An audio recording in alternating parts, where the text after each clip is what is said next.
জিততে হলে করতে হবে 153 রান। এই 153 রান মাত্র 10 ওভারে তাড়া করে ফেললো টিম ইন্ডিয়া এবং নিউজিল্যান্ডকে তারা 8 উইকেটে হারিয়ে দিল তৃতীয় টি20 ম্যাচ। সাম্প্রতিককালে ইন্ডিয়ার ব্যাটিং ইউনিট যে খতরনাক, যে ডেঞ্জারাস ব্যাটিং করছে, কি বলবো রে ভাই, কোনো কথা হবে না। ফুল ফুটুক না ফুটুক আজ বসন্ত। আজকে গুয়াহাটির বর্ষাপাড়া স্টেডিয়ামে ব্যাট হাতে রানের বর্ষা করলেন অভিষেক শর্মা, সূর্যকুমার যাদব এবং ঈশান কিষান। কি বলবো রে ভাই অভিষেক শর্মার সম্পর্কে, ছেলেটা যেন সিক্স হিটিং মেশিন, যেন ছেলেটির গাড়িতে কোনো ব্রেকই নেই। মাত্র 14 বলে আজকে 50 করলেন। এটি হলো ভারতের দ্বিতীয় দ্রুততম 50। এর আগে অভিষেক শর্মারই কোচ, বলতে পারলে গুরু, যুবরাজ সিং মাত্র 12 বলে 50 করেছিলেন ইংল্যান্ডের এগেনস্টে। তার রেকর্ড আজকে বাল বাল বেঁচে গেল রে ভাই। শেষ পর্যন্ত অভিষেক শর্মা আজকে 20 বলে 68 রান করে নট আউট থাকলেন। তার ইনিংসে ছিল 7টি 4 এবং 5টি ছক্কা, স্ট্রাইক রেট 340। ইনিংসের শুরুটাই করলেন ডাফিকে 6 মেরে। কি বলবো রে ভাই, অভিষেক শর্মা যেভাবে ব্যাটিং করছে খুব শীঘ্রই তার নাম চেঞ্জ করে 6 হিটিং শর্মা রাখতে হবে। ভারত এক অকুতোভয় ক্রিকেট খেলছে, একদম মডার্ন টি20 ক্রিকেটকে চেঞ্জ করে দিয়েছে ভারত। 153 রান তাড়া করতে নেমেই টিম ইন্ডিয়া প্রথম বলেই উইকেট হারায় সঞ্জু স্যামসংয়ের। সকালে ভাবছিল এবারে ভারত হয়তো চাপে পড়ে যাবে, কিন্তু কোথায় কি চাপ রে ভাই। প্রথম ওভারের 3 নম্বর বলে এবং 4 নম্বর বলে ম্যাট হেনরিকে ব্যাক টু ব্যাক 6 হাঁকান ঈশান কিষান এবং 5 নম্বর বলে 4 হাঁকান এবং প্রথম ওভারেই 16 রান নেয়। কি খতরনাক ক্রিকেট খেলছে রে ভাই টিম ইন্ডিয়া। ঈশান কিষান লাজবাব। তিনি হয়তো আজকে তার ইনিংসটা বেশি দূর এগিয়ে নিয়ে যেতে পারেননি।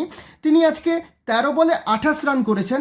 এই ইনিংসে ছিল 3টি 4 এবং 2টি ছক্কা, স্ট্রাইক রেট 215। তিনি ঈশ্বরীর বলে আউট হলেন বটে, কিন্তু তিনি একটা ইম্প্যাক্টফুল ইনিংস খেলে গেলেন।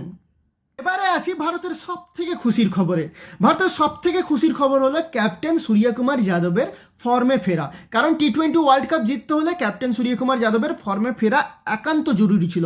গত ম্যাচে তিনি 37 বলে 82 রান করে নট আউট ছিলেন, আর আজকের এই ম্যাচে তিনি করলেন 26 বলে 57 রান এবং তিনি নট আউট হয়েই প্যাভিলিয়নে ফিরলেন। ইনিংসে ছিল 6টি 4 এবং 3টি ছক্কা, স্ট্রাইক রেট 219। সূর্যকুমার যাদবের এই ইনিংস ভারতীয় দলকে কতখানি স্বস্তি দিল তা সমস্ত ভারতীয় দর্শকেরা ভালো করেই জানেন। যাই হোক, ভারতীয় দল মোটামুটি 10 ওভারে নিউজিল্যান্ডের দেওয়া 153 রানের টার্গেট পেরিয়ে যায় অভিষেক শর্মা, সূর্যকুমার যাদব এবং ঈশান কিষানের বিধ্বংসী দুরন্ত ব্যাটিং পারফরমেন্সের উপর ভর করে। বল হাতে আজকে স্বপ্নের প্রত্যাবর্তন হলো রবি বিষ্ণইয়ের। রবি বিষ্ণই আজকে প্রায় 1 বছর পরে ইন্ডিয়ান দলের হয়ে টি20 ক্রিকেট খেলতে মাঠে নেমেছিলেন। 4 ওভার বল করলেন, 18 রান দিয়ে দুটি উইকেট নিলেন। নিউজিল্যান্ড দলের সব থেকে টি20 ক্রিকেটে দুজন ভয়ঙ্কর ব্যাটসম্যান ফিলিপস এবং চ্যাপম্যানকে তিনি আজকে আউট করলেন। ফিলিপস আজকে করলেন 40 বলে 48 রান। ইনিংসে ছিল 6টি 4 এবং 1টি ছক্কা এবং চ্যাপম্যান ভয়ঙ্কর হয়ে ওঠার আগেই তাকে রবি বিষ্ণই প্যাভিলিয়নের পথ দেখিয়ে দিলেন। চ্যাপম্যান আজকে 23 বলে করলেন 32 রান। ইনিংসে ছিল 2টি 4 এবং 2টি ছক্কা। নিউজিল্যান্ডের শুরুটা একদমই ভালো হয়নি। 13 রানের মধ্যে নিউজিল্যান্ডের দুজন গুরুত্বপূর্ণ ব্যাটসম্যান কানওয়ে এবং রচিন রবীন্দ্রা প্যাভিলিয়নে ফিরে যান। এরপরই নিউজিল্যান্ড দল চাপে পড়ে যায়। সেখান থেকে কিছুটা স্টেবিলিটি দেওয়ার চেষ্টা করছিলেন ফিলিপস ও চ্যাপম্যান, কিন্তু দুজনে ভয়ঙ্কর হয়ে ওঠার আগেই তাদের প্যাভিলিয়নের পথ দেখিয়ে দেয় রবি বিষ্ণই। ভারতের হয়ে আজকে দুরন্ত বোলিং করেছেন জসপ্রীত বুমরা। বুমরা আজকে 4 ওভার বল করেছেন, 17 রান দিয়ে 3টি উইকেট নিয়েছেন। ইকোনমি রেট মাত্র 4.25। তিনি আউট করেছেন সিফার্ট, স্যান্টানার এবং জেমিসনকে। এছাড়া ভালো বল করেছেন হার্দিক পান্ডিয়া। তিনি 3 ওভার বল করেছেন, 23 রান দিয়ে দুটি উইকেট নিয়েছেন। তার মধ্যে উল্লেখযোগ্য উইকেট হলো ড্যারি মিচেলের। ড্যারি মিচেল আজকে ভয়ানক হয়ে ওঠার আগেই তাকে প্যাভিলিয়নের রাস্তা দেখিয়ে দেন হার্দিক পান্ডিয়া। শেষের দিকে স্যান্টানার 17 বলে 27 রানের একটা ভালো ইনিংস খেলেছিলেন বটে, কিন্তু বুমরা তাকে প্যাভিলিয়নের রাস্তা দেখিয়ে দেন। যাই হোক, নিউজিল্যান্ড দল শেষ পর্যন্ত 20 ওভারে 153 রান তুলতে সক্ষম হয় 9 উইকেট হারিয়ে। ভারতের সবথেকে কপালে চিন্তার কারণ হচ্ছে কুলদীপের পারফরমেন্স।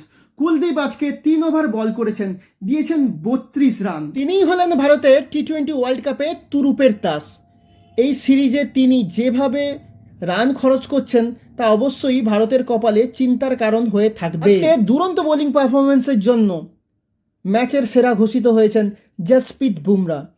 প্রিয় দর্শক বন্ধু, আপনাদের কি মনে হয় এই টিম ইন্ডিয়া কি রেডি টি-20 ওয়ার্ল্ড কাপ 2026 জেতার জন্য? আপনাদের সুচিন্তিত মতামত কমেন্টে জানান এবং আমাদের চ্যানেলকে প্লিজ প্লিজ প্লিজ সাবস্ক্রাইব করুন।